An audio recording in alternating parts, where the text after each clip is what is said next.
The recent Israel-Hamas conflict that we are seeing, a lot of misinformation, a lot of fake stories being put out by both the sides against each other. How do you see this games being played out to gain sympathy of the worldview?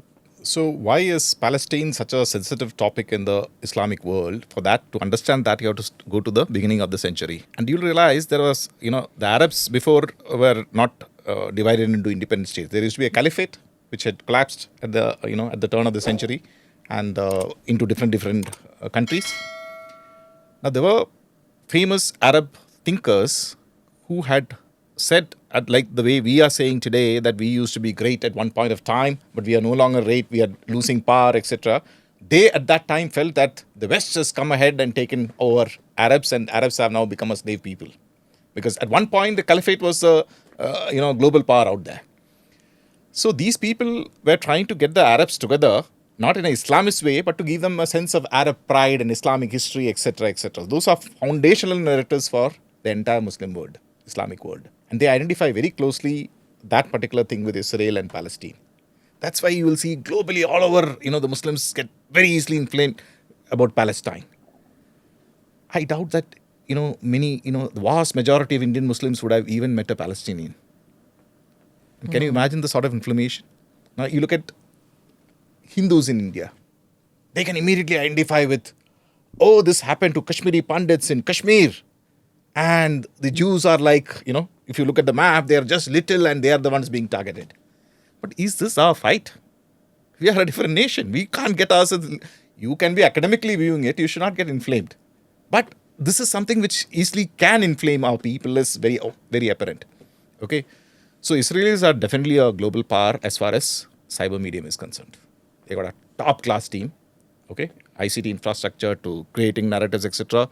They are world-class. But they are hugely outnumbered by Muslims. The Muslims feed into the narrative, and that's why you're seeing that sort of inflamed, stories, which I see it very clearly. But my biggest worry is our people should not get inflamed. We need to take the rhetoric saying, just cool down.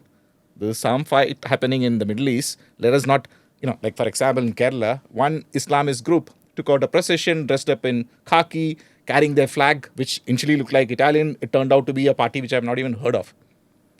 But is there a need to take out such a, you have got visuals of children, women, killed. Do you really need to take out that? And people start texting me, there is Hamas in Kerala. I said, there's no Hamas in Kerala, man. We need to educate people. Our leaders need to come out. Our social leaders also need to come out. What are we achieving?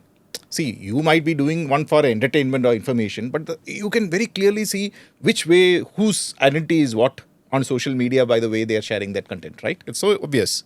Okay, this is pro-Hamas, this is pro-Israel. We don't need to get inflamed is what I'm trying to do. It's such a divisive, rhetoric over there. It's a huge tragedy happening of, women, children, etc. getting killed. Both sides. I look at it objectively. Okay? It's a war which was going to happen in any case. It's happened. Now, how do I have done hardly any comments other than academic comments. Because I know that, firstly, I don't know the truth. And this is a medium which can easily inflame. Okay? And people can get because when it's a foundational narrative about their identity, people get inflamed. There is no truth. Like they're saying there's truth decay.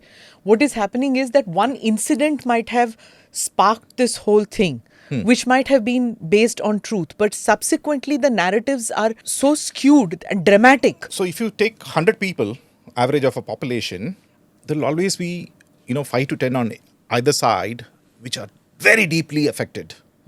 Depending on what is a political or societal viewpoint or religious viewpoint. I'm worried about those, those 5 to 10 is huge when you take a country of 1 billion people.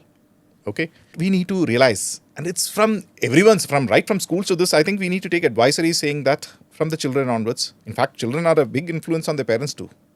In the schools, if you take an advisory saying, hey, don't get into this particular thing, don't get inflamed, look at things in a critical and suspicious manner, rather than just buying into a narrative. These are very, very important things which we need to do. Click here to watch the full episode.